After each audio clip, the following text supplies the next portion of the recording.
These are the world's major oil-producing countries. They have different flags, different cultures, different politics. But they all have one thing in common. That is, they sell oil in US dollars. But if a country owns oil, shouldn't it be free to sell it however it wants? So why do nearly all oil-producing nations, and about 90% of the world's oil sold, using the same currency? And what happens when they don't? To understand why, we have to go back to the 1970s. In the early 1970s, the global financial system was breaking apart. The US had just ended the gold standard, and the dollar needed a new foundation. That's when Washington made a quiet but world-changing deal.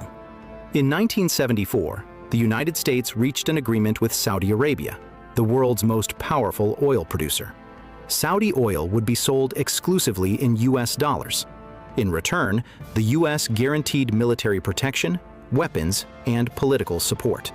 Once Saudi Arabia agreed, the rest of OPEC followed. If you wanted oil, you needed dollars. That single rule reshaped the global economy. Countries everywhere now had to hold US dollars, trade in US financial markets, rely on US banking systems. Oil demand became dollar demand, and that demand keeps the dollar dominant even today. But why would US invade and capture President Maduro and took control of Venezuela's oil? If China had successfully struck a deal with Venezuela to sell oil in yuan, it wouldn't just be a trade agreement. It wouldn't just be about energy. It would be a direct challenge to the global financial order. Here's why. Venezuela sits on the largest proven oil reserves on Earth, over 300 billion barrels. That's more than Saudi Arabia, more than Russia, more than the United States. At today's prices, that oil represents trillions of dollars locked beneath one country. But oil isn't just fuel. Oil is power. Since the 1970s, global oil trade has been priced almost entirely in US dollars. This system, often called the petrodollar, forces countries to hold dollars to buy energy, keeping the US currency at the center of the world economy. That system didn't happen by accident. Energy and the dollar became inseparable. Now, fast forward.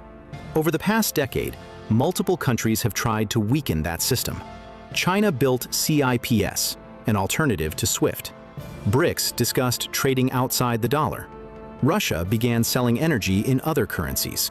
And Venezuela, isolated, sanctioned, and desperate, explored selling oil outside the dollar system as well, and was very close to striking a deal with China to counter petrodollar system.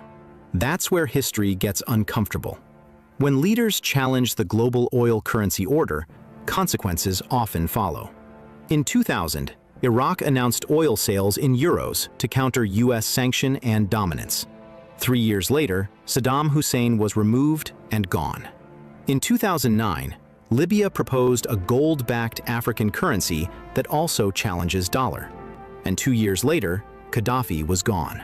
In 2025, Venezuela and China, same deal with and sitting president is removed. Correlation doesn't prove causation, but patterns matter in geopolitics. If Venezuela's oil were ever fully integrated into a rival currency system like yuan or ruble or whatever, it wouldn't just affect energy markets. It would threaten dollar demand, US financial leverage, global trade flows, China-US power balance. That's why Venezuela isn't just a South American issue. It's a global choke point.